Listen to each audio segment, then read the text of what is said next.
Welcome everyone to this episode of Enlightened Masculinity. And I am one of your hosts, Yogi Chris, PhD. And I am the founder of Ninth Limb Yoga, host of many podcasts, author of many books, and travel the world teaching yoga. Also have my PhD in the Human Normal Universities. And excuse any sounds there, I had to remove my necklace.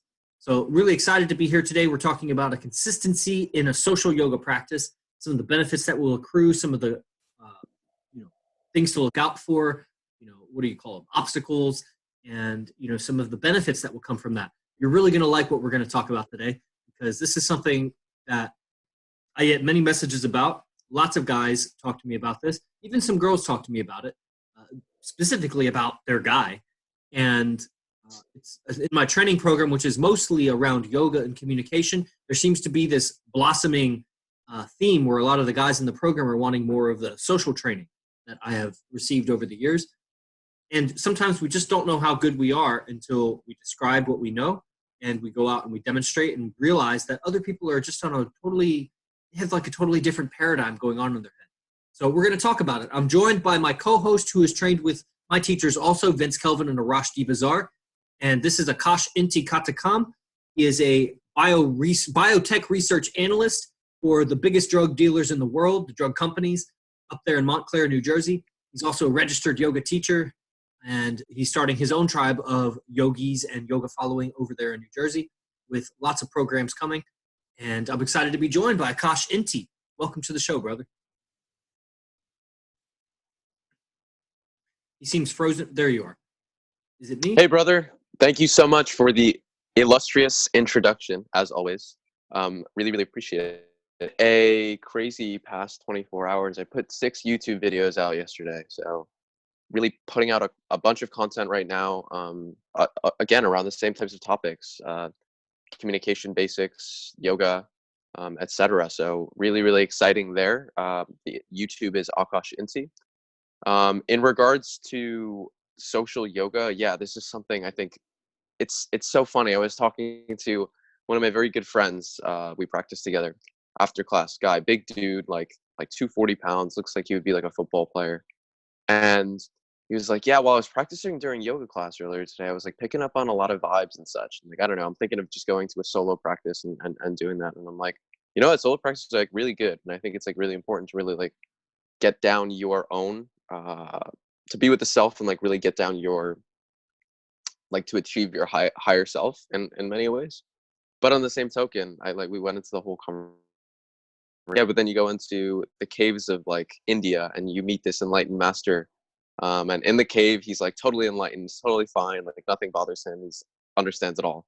And then you put him out in like the world and he's just like, doesn't know how to talk or whatever. And it's like all of a sudden, all of that enlightenment is just gone in a second, So it's like, who's really the enlightened one in that sense? And kind of went through the whole idea of like, well, in some ways like true enlightenment or true a place of I guess enlightenment is really being able to handle everything when you're in the thick of it, when all of the things are ongoing around you. How are you able to handle yourself and conduct yourself? Super, super important. So like I was like, so be aware. I mean, like, yeah, I completely am with you. Like go on your whole like solo path and do it, because it's really, really important for yourself. But also be aware that I think some of them are but whole socializing of it, and making sure that people are able to see what exactly are you doing and how are you communicating, how are you able to relate to other people, how are you able to just enjoy presence, company, etc. So yeah, it's really, really incredible. So Yogi Chris, I guess my question for you is, what do you do in terms of making consistent practice in terms of like a social yoga practice? Like what are your, I guess, keys or rules to make sure that you consistently are always practicing?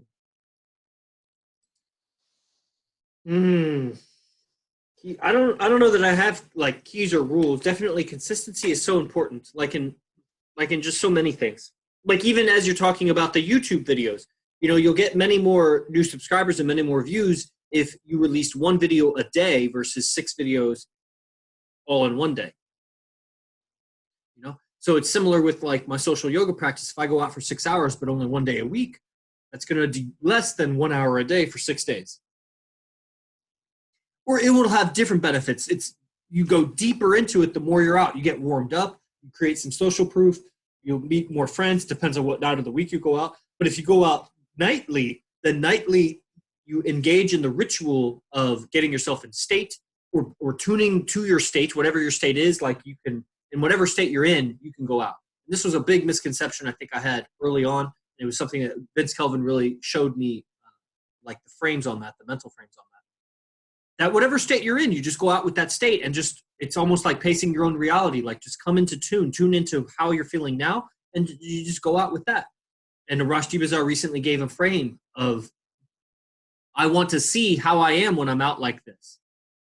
So it's like that inquisitiveness. Like I wonder how I would behave if I put myself as I'm feeling right now out in the situation, out in the world, around people in social venues.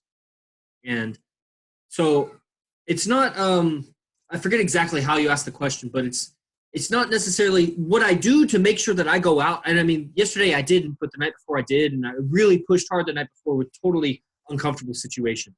Had my girl there with me. I was in a totally new crowd twice in a row. It was just like, it was amazing. It was new experiences, but it just like showed weaknesses, and that can be humbling. And that's something I have a little bit of insecurity of doing that with my girlfriend. Like I'm so much more free to go out and make I don't want to say fool of myself, but like rejection is not such a big deal when I'm by myself. But if I approach girls and they say no, or I do it in a way that if I'm practicing a skill that I might fail at, because that's why I'm practicing, like I might fail over and over and over. I don't want to do that right in front of my girl. And maybe that's something that will change for me. And I would love to even go into that topic, but that'll be like, I don't want to get too far off of this. The thing that I make myself to go out is just knowledge of cause and effect. It's just so many nights I haven't, quote, felt like it, and I rationalized why to stay in. I want to watch this new movie, or I have this work to do, and then I end up just like screwing around anyway, doing things that aren't as productive. Because it's late at night. Like, I mean, I've been working all day. Like, I'm trying to, it's maybe bad habits from like being 12 years in university of I get all my best work done after 10 p.m. or some shit like that. And seriously, it really laid a pattern that I'm breaking now. I have been breaking patterns left and right for the last 2.5 to 3 weeks, reading one of the books that are assigned readings in mentorship. And you know what I'm saying? Reading that every day. And it's been really, I see shifts, and there's pain in the shifts. It's like the pain of realizing, wow, I'm a lazy fuck sometimes. Like in those 2 areas of my life, especially that I've pinpointed.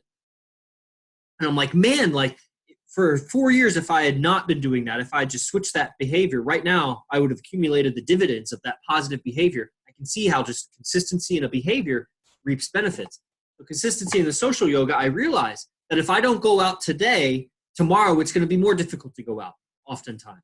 And if I don't go out 2 days in a row, the third day, at some point it might not even be difficult to go out. It's just I'm so rusty. I'm like so uncalibrated. I get so into my head, doing my research all day, cold calling, teaching digitally a lot of times, that that's a totally different skill set than going out and being in a social venue with people that don't know who you are, and you got the male-female dynamic going on, and people are in cliques, and like this whole social dynamics practice is a different beast.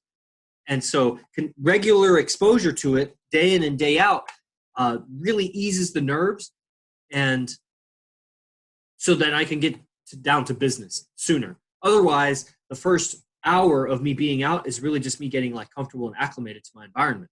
Like there's not a whole lot of socializing going on for me. And I mean, there is, but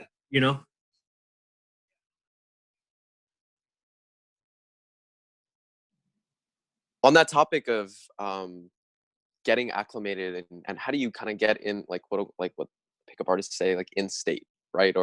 And this is something that like I know Vincent and Arash are like, what do you mean like getting in state, like is always on? You know what I mean? And that's partly due to just them honing their craft literally every single day, that it's just they've continually always been in that state where it's like, oh, I'm talking to a new person, go with specific routines, or for them now it's just second, literally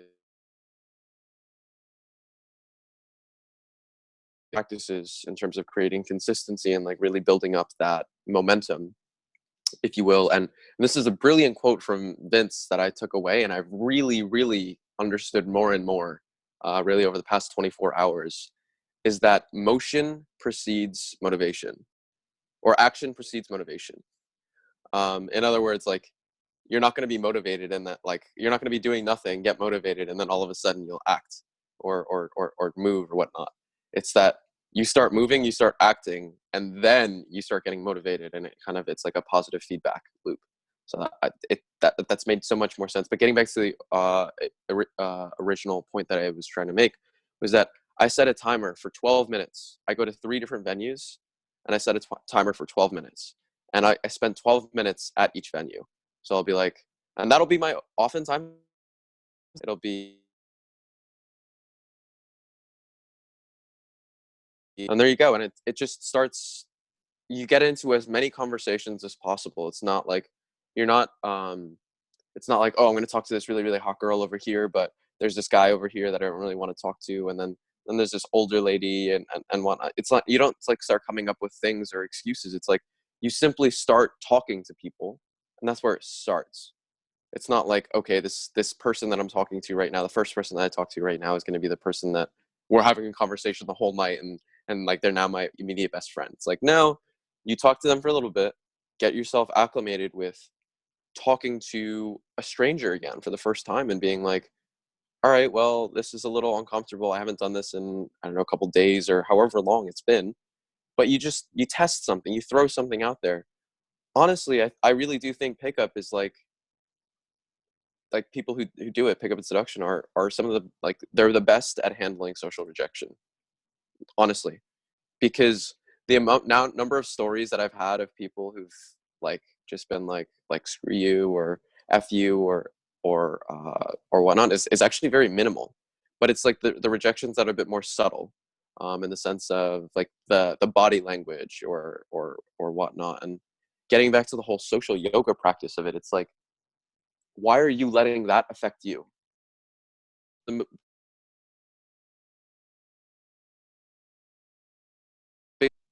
What someone else speaks or says to you says nothing about you and everything about them. In other words, the way someone reacts to you or handles you, if you will, says everything about how they handle themselves internally. We are a reflection. Our outside is a reflection of our inside. And so the way that they respond to you or whatnot is a reflection of what's going on with them. So if they're not being cool with you, or if they're not open, etc., like, why do you want to hang out with them anyways? Like, I don't know.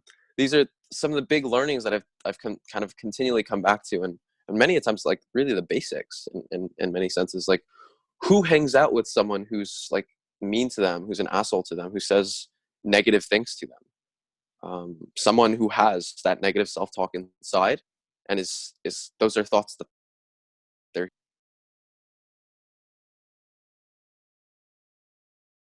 I go over to you, Yogi Chris. I feel like there's a lot there that I know you definitely are very aware of just as much, and have a lot to add there. So.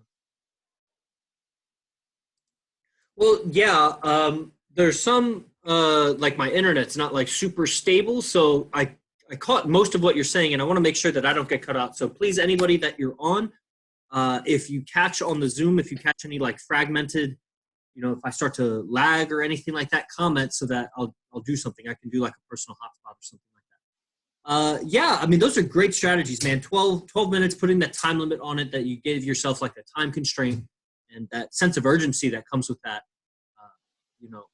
It's like I said, it's often I don't realize how good I am until I start interacting with other people, and then I realize how bad they are. And yeah, sometimes I'll take things personally, especially the longer I'm out. Another thing that part of the daily consistently going out, which it could be a nightly going out, it could be a daily going out. I had so much social anxiety when I came to the social dynamics. I mean, so bad. And like, my strategies involved go where there are people and just walk around and don't talk to anybody. Like, that was mission accomplished for me. That was like, I would go home and pat myself and be like, whoo, that's done. Wow. Oh man. Like, I remember the days when I would drive downtown and just circle around in my car and then drive home. Like, I had done myself up, whatever that was at the time, which it would be pathetic if I showed you a picture of like, but it was so bad. Like, I put in some preparation to going out and got in my car, played the music that I wanted. Cause I mean, I was at least that much aware that, play something that you want to listen to. And, and then I would just circle around the block and then just drive home. And then I would get home and be like, man, that was close. Good job. Like, I was so far from, being a social person. And then it would move on to the steps of like go and park and then get out of the car. Maybe get out of the car. Maybe just park and just decide, deliberate. Am I going to go out and be around where there's people? I had so much anxiety, man. And like, get out of the car and then just walk around the block. Just walk the streets. Don't go into any of the venues. Just like look at them and then walk past them. And maybe you'll cross somebody in the street or something. And I would like figure 8 through the blocks and then just go back to my car and then drive home. Like that, man. Like, and then, to actually start going into venues, a lot of times like the daytime practice of like going to a market, going to a grocery store, I never really did it at yoga studios, despite what some of my ex-girlfriends would say. I never went to yoga studios to pick up girls. That just, to be honest, the girls that you meet at yoga studios, a lot of times they're just kind of, like, I'd rather meet a girl outside of yoga and bring her to yoga, because if she has attraction to me outside of yoga and we have attraction for each other, chances are she, sounds ridiculous, like she shaves her body, she puts on her face, she cares for her hair, she cares about her fashion. You meet girls at yoga studios a lot of times, and all whatever they want. Like everybody to each their own. But a lot of times it seems like women are going to yoga classes to be free of any pressure of needing to like be pretty, of needing to present themselves in any way. And it's funny for me as a teacher and as a guy in the social art that when I go to a yoga studio, I will see it's almost like all of the women are competing to not look pretty, but then at the same time, girlfriend's laughing back there. She knows it. It's true. At the same time, though, they are all like, they are still women. They're still behaving. They still compete. Like a guy walks in the door, you'll see their behavior. Like they still are attracted to him, but they're all like competing for who can be the most attractive, unattractive person. Like who could be the most attractive, not painted up, not shaven, many of them shave, like whatever. All I'm saying is that it appears that a lot of women will go to the yoga studio to be free from the social pressure of being judged for their looks. I get that. That would be like me going to a men's circle and to be free of all of the pressure that women put on me to provide, to be a man, to lead, to not be such a sissy sometimes. That I get it. Some guys probably need to do that. My girlfriend doesn't need to go to a yoga studio to not feel the pressure of looking pretty. She'll go to the yoga studio and look gorgeous. And I love that about her. So what am I talking about? Oh, all of the progressions into the social practice. Man, a daily yoga practice, just staying in touch with that practice. Staying in touch with, man, not everybody is going to give me such compliant body language as my girlfriend. That's why you get like destroyed when you only have like one girl in your life and one friend, really, like your best friend is your girl, and like you live together and you never go out and socialize. Like you just don't get that other people are not going to respond to your communication with that same body language. They're not going to respond with that same tonality. I literally heard, I'm not going to say who, but I heard somebody who I love dearly, and his girlfriend, who is super sexy. His girlfriend is super, super sexy. And I heard her laugh. And I've heard her laugh before many times, but I heard her laugh this time, and I was like, man, I could see after 2 or 3 years of hearing that laugh, that would piss me off. Like, like it's attractive to me now because I don't have that woman. She's not mine. So it's like new and rich. But if I was around that laugh every day, man, that would like change your laugh. Like, don't laugh like that. My laugh is so dynamic because I'm you could say I'm like, I almost have like chameleon qualities where I can just kind of embody what I want to when I need to. And then the skill set is being able to choose what's appropriate in the moment. Like I'm not a chameleon by defense. I'm a chameleon by art. Like I'm an artistic chameleon where I embody what I want when I want, given that sometimes I make mistakes and I'm calibrating this art. And so that's so important right there. Like as you said it, that's exactly it. It's like one of the biggest things I've learned about this whole art in and of itself is that it's not about you at all. Like it's not at all about you. It's completely about the other person. And so, I mean, a lot of the whole ideas of dressing up really, really nice and such, getting attention, etc. That's not for you. The reason you're doing it is you grab all of this attention so you can funnel it to someone else. It's their time. Like everyone's looking at. How do they do that? I mean, obviously, like they do get done up and such, and they really are. They'll dress to the nines. They'll put their makeup on. They'll be in a big group of girls, and a big group of girls attracts attention from guys for sure. But what are other ways? I mean, that they grab attention? Maybe there's another group of girls right next to them, and there's a whole thing going on right there, and it's like a little battle, if you will, of attention going on. Then it comes down to guys, and where's all of the guys' attention going? So that's why, like, I love dress.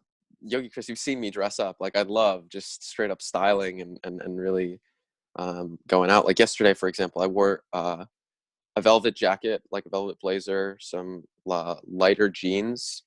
I threw a zebra robe, like a zebra design robe on top, and then I had like a necklace,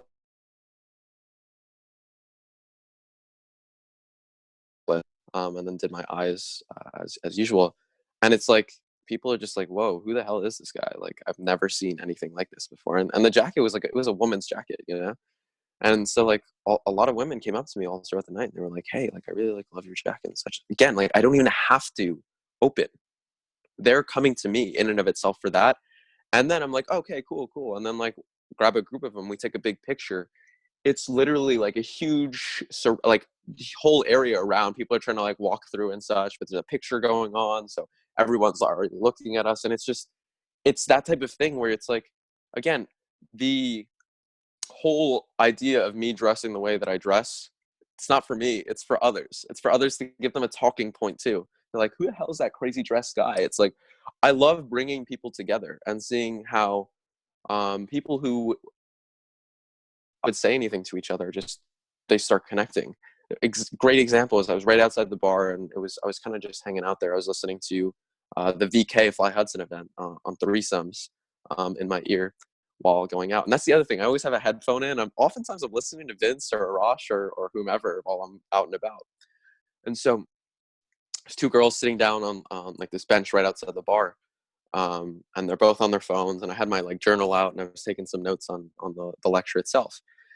And I saw them. It was like, and it was reasonably quiet outside, and I was like, it was funny to me. I was observing this whole thing, and it's like there's three people right here, all on their phone or journal, just like here, but not talking or engaging with each other. So I came up with some small little thing. There was like a rock, like a fake rock in between them, and I was like, you two are sitting between a rock and a hard place. And the whole idea was that like they weren't able to get back into the bar and whatnot. So started a conversation with that. One of them was just like totally checked out. Like I'm just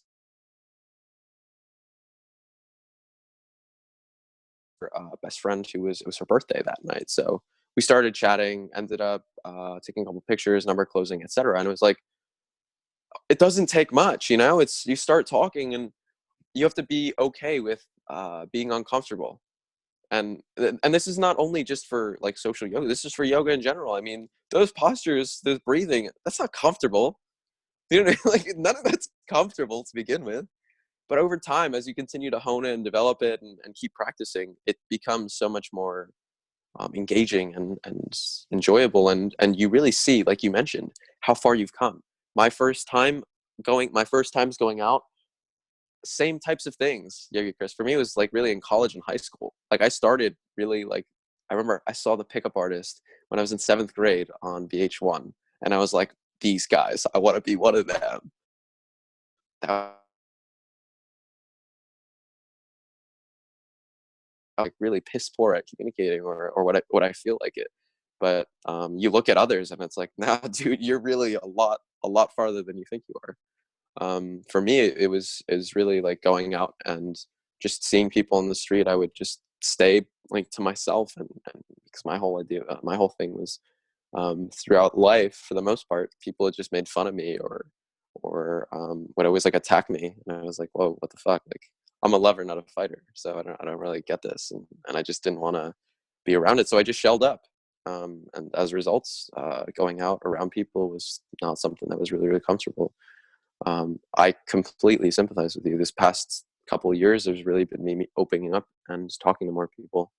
And yeah, it's a consistency, exactly like you said. For Friday nights have been my thing. Like I'll spend 3 hours at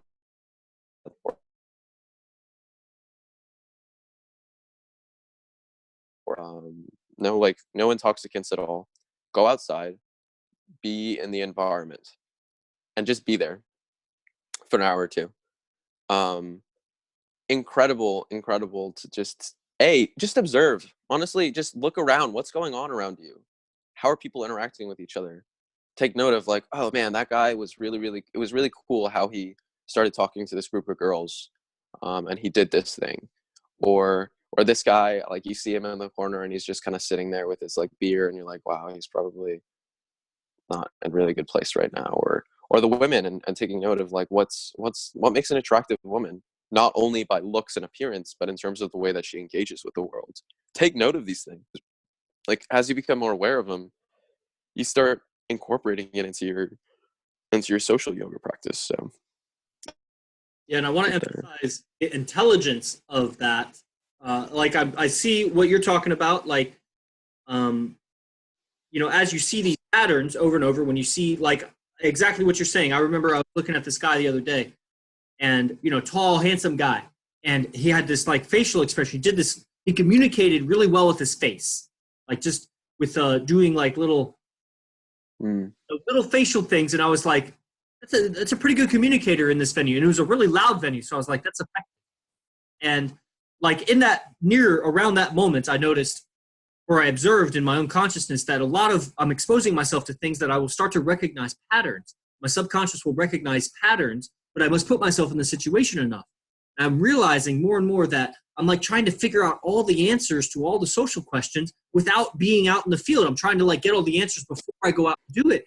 And it's like some of the answers come. The answers, a lot of times they come as a result of reflection on a failure, or, something that didn't work out. Like I was interacting with this bartender the other night, and it was, we were about to go on an Insta date. She was closing up and we were about to go on an Insta date. And then my friend came, and I did not realize how low energy my friend's energy was. Like just in general, like I do this thing where like when I see guys, I see qualities about them that I admire. And so I just kind of focus on that. But then when put a third person in the situation and get how they are, perceiving the person, and it's like they often don't have that frame. They're not looking for the things that they admire. And it's like, oh, they are seeing kind of the flip side of the coin that I'm just like neglecting, like I'm ignorant to that other side of the coin.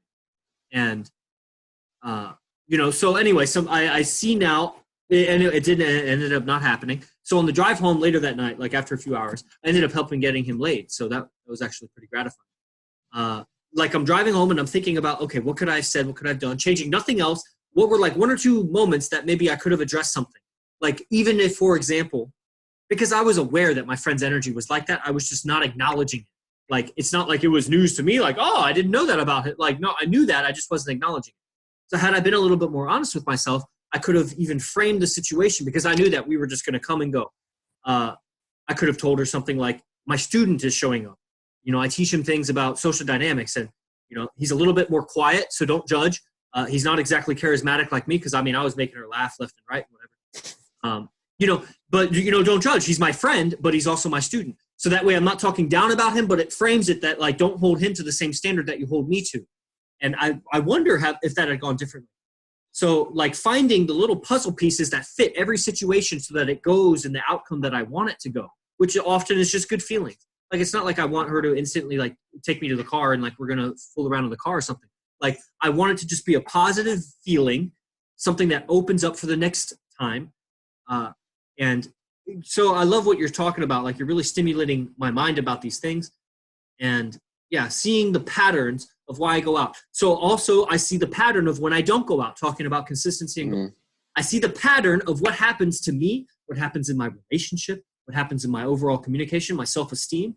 Like I'll be going out and I'm thinking sometimes, man, I just want to like be making money right now. Like I got all these projects I'm wrapping up and really like getting the momentum going, you know, the momentum of my business, of my YouTube, of all of these things that require consistency. And maybe I didn't get to all of my tasks for the day.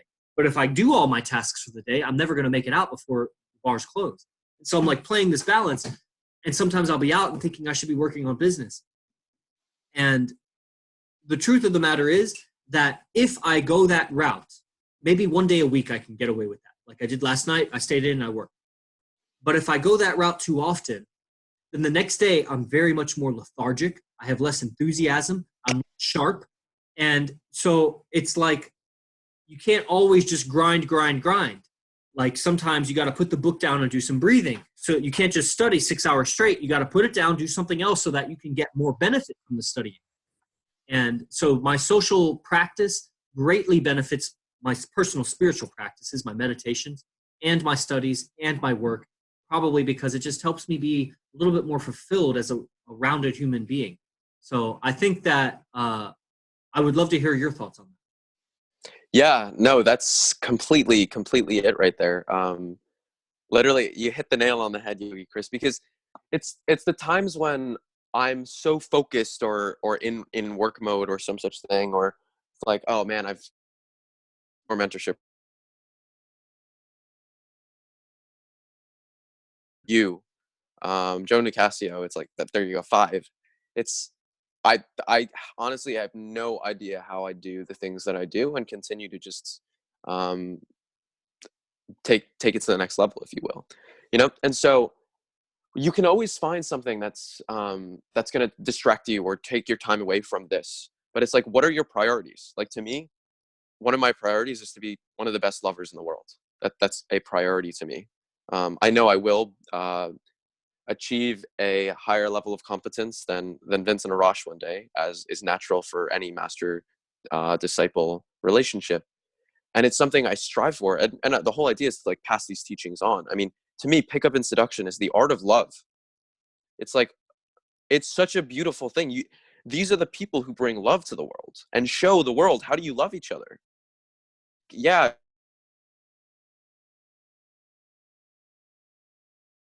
But to me, it's not at all about that only. It's about showing another person, I have no idea who you are, but I'm just going to love you as you are. You know, I'm going to appreciate you for your beingness. Find things about you that you haven't found within yourself yet, and like take a look at that. It's incredible to me. That this is one of the things that I've like really resonated with, and I'm reframing this because I know pickup artists are usually seen as like, oh, you guys are the skeevy guys who are always just trying to get in the girls' pants. And like, don't get me wrong, that is definitely an aspect of this. But on the same token, it's not only about that. It's about like exactly like you said, Yogi Chris. It's like we're here to make other people feel good. We're instruments of positivity in a world of negativity. And Particularly especially in the night scene. Depleting. Like I don't want to deplete myself at all in making other people feel good. That's like, exactly it. See how that soundbite, I could see how someone would take what you said out of context and like attack it. Like, oh, you guys are so dependent on other people's opinions and, you know, you kind of enmeshed in their views of you and you're kind of narcissistic. You only care about how other people see you. And I don't like totally disagree. I don't totally agree. I think it's really, it's that whole, what is it? That old saying of like, two heads are stronger. What is it? Like 1 + 1 can be greater than the sum of their parts. Whatever that saying is, like the sum of the parts can be greater than, you know what I'm trying to say. Mm-hmm. So somehow me interacting with the other person and we both feel positively afterwards, more so than if we were separate, and more so than if I was like sacrificing myself so that they feel good, or they were sacrificing themselves so that I feel good. If there is a way to communicate, I believe, because I found it in situations and I believe it is available in every situation, there's a way to communicate that both people feel better. And that's amazing.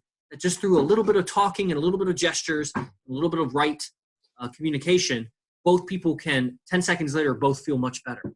It's like, what the fuck? That good feeling was right there 10 seconds ago. All I needed to say was this. And if I just say this, then we both feel better. And like, yeah, social dynamics and pickup, I am finding the master key for all of these situations. Yeah, you get it. The mentorship reference. for all of these situations. And the most difficult situations appear to be business and relationship. It appears to be when it's the high ticket client or when it's the beautiful woman.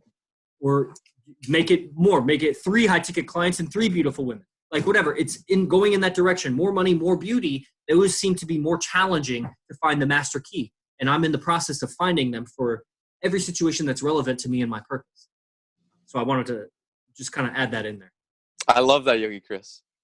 I think we start turning it over to a couple questions. There's a few on Zoom. I think there's a couple on Instagram, and I'm sure there's definitely some on Facebook. So I see a couple on Zoom. Let's see. I'll read a couple of these and pass it to Facebook.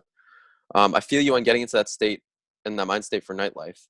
How do you make yourself more available socially so that you're not thinking about any social pressures such as anxiety and awareness of how you come off? I think we addressed this earlier on. The whole idea being that, again, find momentum. So find somewhere that it doesn't even matter to you who you're talking to. It could be the person at the 7-Eleven, the cashier, and you say something to them, you get them to laugh. It could be and then as you're on your way out, you see some homeless guy and you give him, you could even just give him the change that you have, and you just create some positive momentum there. And then you like fist bump him. Then you're getting into your car and you're driving on your way over towards the venue. Outside, you see a couple people and you just say something like, "Oh man, t-shirt," or whatnot, and it's like a guy, and it's like a big guy who you just be like, "Yeah, I would not want to talk to you, but I'm just trying to build social momentum for myself." So you continue going on, and before you know it, you're in the club and you're talking to, I don't know, maybe a girl who you're like, not so much, like whatever. Then you continue, you go to another one who's maybe you go to another guy, and again, some type of conversation like, "Oh, what are you drinking?" Well, I'm here to celebrate with my friends.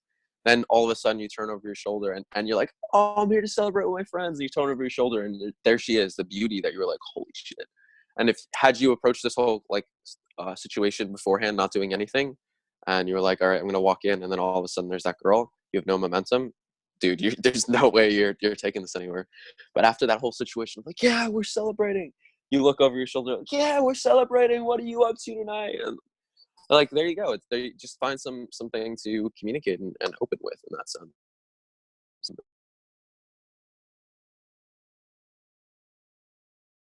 Is no one approaches the group of hot girls at the clubs. How would you approach it? I think again, right there, it's the same thing. Again, it's not thinking of like be the guy that no other guy is.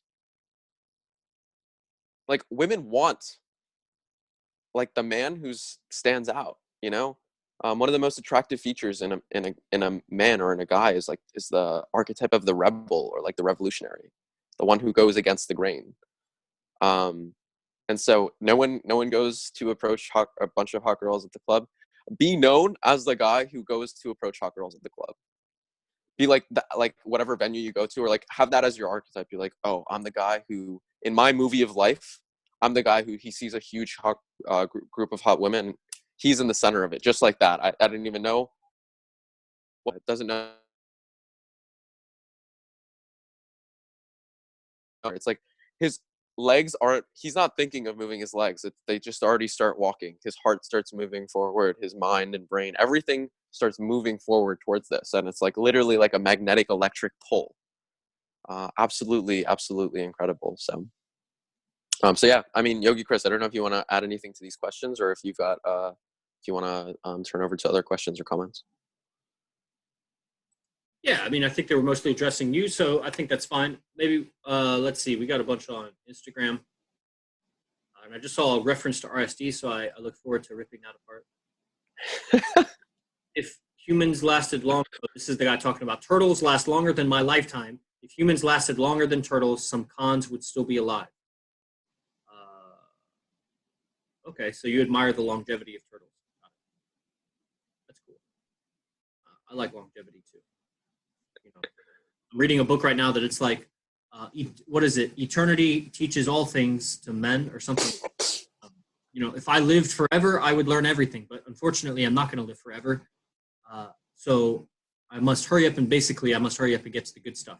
But at the same time, nature never acts in haste. So you have to have patience. But interesting balance. Can't wait for the evolution to come to you, but um, you must be patient. Some things just take time to blossom.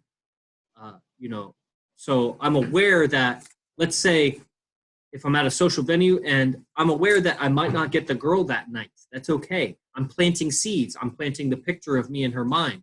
I'm interacting with people in a way that the next time I'm out, she will recognize me. And I mean, I'm sure on some level it's possible to take that girl home tonight. If I'm not there yet, I'm not in a hurry. I'm patient with this. So yeah, there's this interesting balance between like being endless, like timeless in your pursuit of what you want, and what's the contrast of that? Being timeless in your pursuit, and but not being like lazy about what subjects you go after. Just because you have endless time doesn't mean that you should be wasting any of it on things that are not directly related to what you want in life. Start dropping more and more the things that are not, as the popular trend saying goes, not serving you. And here's the clue: almost everything you do doesn't serve you. Lord Swami Rose. So in order to open your communication, you need to master your emotions.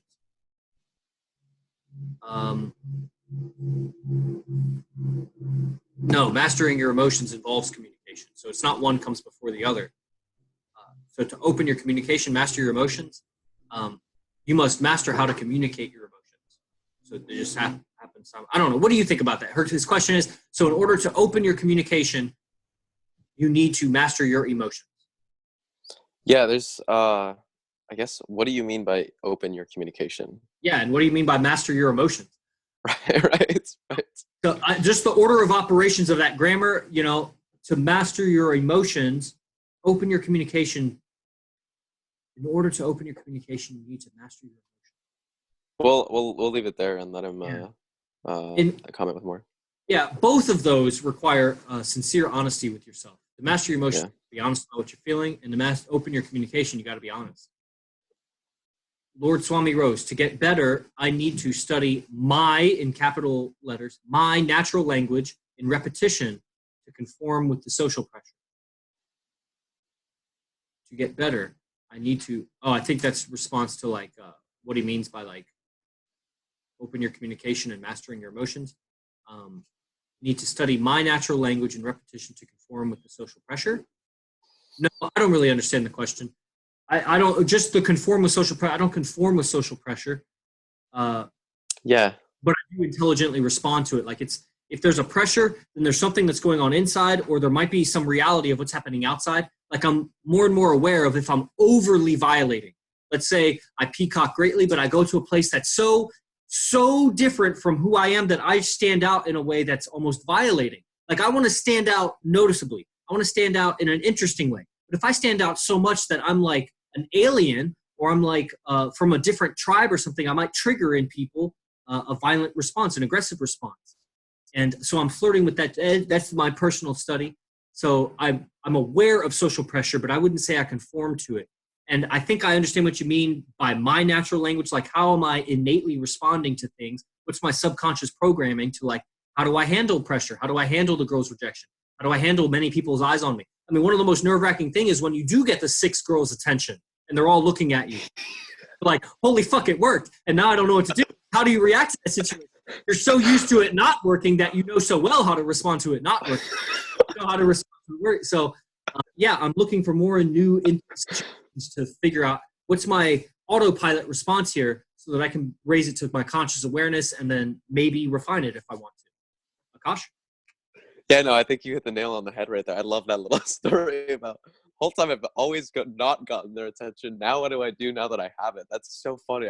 I completely empathize with that. That's so really, really funny. But again, just repeating, we're not conforming to social pressure. We are becoming aware of the social pressure and then handling it appropriately. So an example of this for me yesterday was at the bar, and I was, like I mentioned, I was on an instant date with this girl. We went into a bar, into the venue. And she's like, prior to that, she's like, oh yeah, by the way, like my ex-boyfriend is like the bartender here. And I was like, okay, cool. Thanks for like the information. It's like, it's not a big deal to me. We'll walk in, go up to like the bar, and there he is. And he starts like I asked for like a glass of water or something like that, just to hang out for a little bit. And just giving me a difficult time. He's like, oh, there's termites in the water. Sorry. Like, there's like it's like, okay, I'm going to go check out the bar down there then and ask them for a glass and like, we'll figure it out. And he's like, oh, I was just like fucking around with you. So he was just like being an asshole to me because I was with her, obviously. And there was definitely a little bit of jealousy, even though it's whatever. But the social pressure right there was that all of a sudden this guy starts attacking me. And he's coming from a place of like a high position, being the bartender. I mean, when you're the bartender at a venue, like, don't want to be on the opposite side of this guy. But he came at me and started attacking me. So first thing I did was like, I like shouted like, guys, there's termites in the water. You can't have any of this water. And like, I just like play around with it, like just amplify what he's saying to be an asshole to me. And then like he just seeing my vocal range and how I was just all of a sudden just able to be that free was just like, it freaked him out a little bit and whatnot. So a way that would have been a poor way to handle this, like throw my hands out and like, all right, let's start fighting or something like that. So it's not like that we're conforming to it. We're becoming aware of what's going on and then acting in a way that's intelligent to handle the social pressure and kind of these quote unquote obstacles are like little hurdles for you. So it's like you jump over this one and then you go around and it's like a little obstacle course. So it's like, when you see an obstacle in front of you, how do you handle it? So that's my little bit on that. Looks like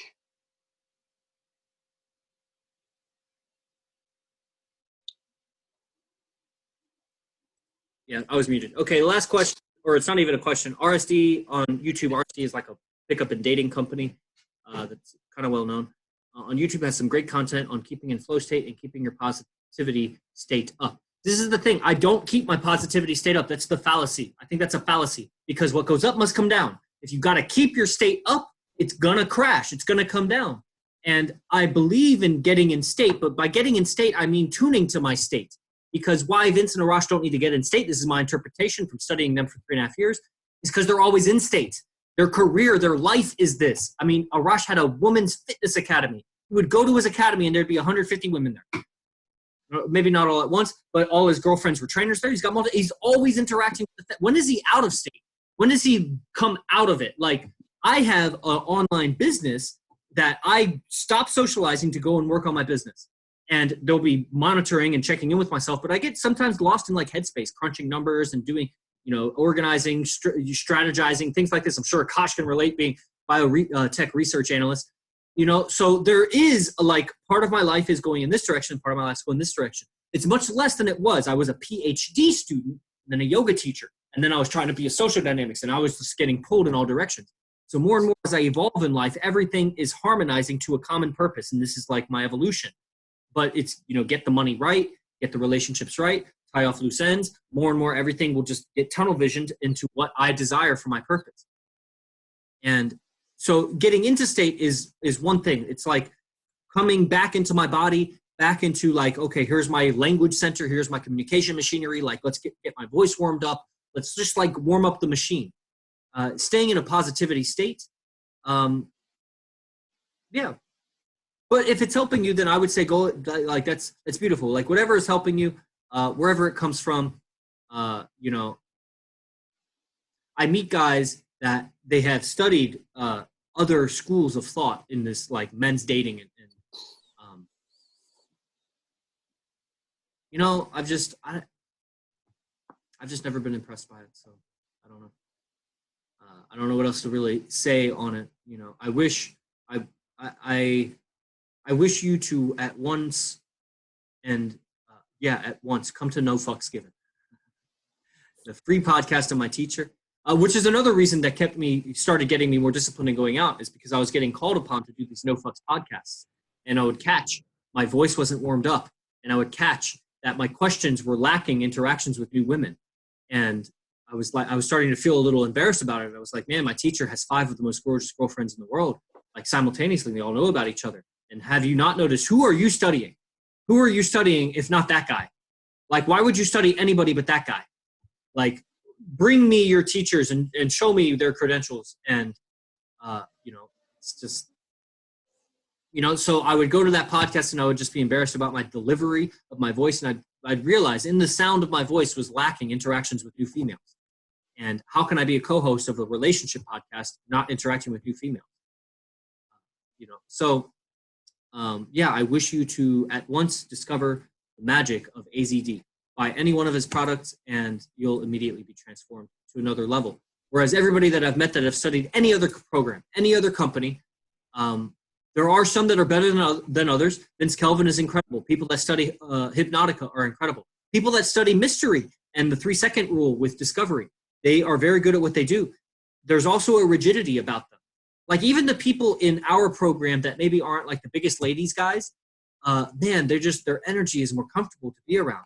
Like they're actually they seem to be like like they don't go out with like drooling and hungry for like, let's talk to that girl and approach that girl and this girl. Like they have a more well-rounded perspective of like, what is the social matrix? It's not just about women. Stop making them the object of your desire, the object of your purpose. Your purpose for going out is getting women. That is the biggest pedestal you could put them on. And you're setting yourself up to worship a queen. And like, that's, without a king, she ain't no queen. So what are you worshiping is just a picture in your mind. You're projecting on her what you want her to be before you've even opened your mouth and talked to her. And that's just approaching the situation as a puppy dog approaching a master. So that's not what I want for myself. It's not what I want for anybody that follows me. If you're a guy and you're listening to me, I want you to approach the situation with a little bit more solidarity, or a lot more solidarity. The universe is centering inside of you, and everything in your universe is constellating in accordance to what your storyline is saying. That what is the meaning of it? What is the purpose of it? It's what you give it. And when it comes to like staying in a positive state, it's only one decision away. It's a positive state is one decision away. I choose to be positive. I choose to be positive. Say that over and over to yourself and you'll never fuck up. I choose to be positive. Anyway, that's it for now. For me, any closing words from you, Akash, or even on that topic of RSD on YouTube has some great content on keeping in flow state and keeping your positivity state up. Yeah. In regards to RSD part, I've never studied them. I really can't speak all too much about them. When I was doing my study as to who's going to be my coach, etc., I was really looking for value.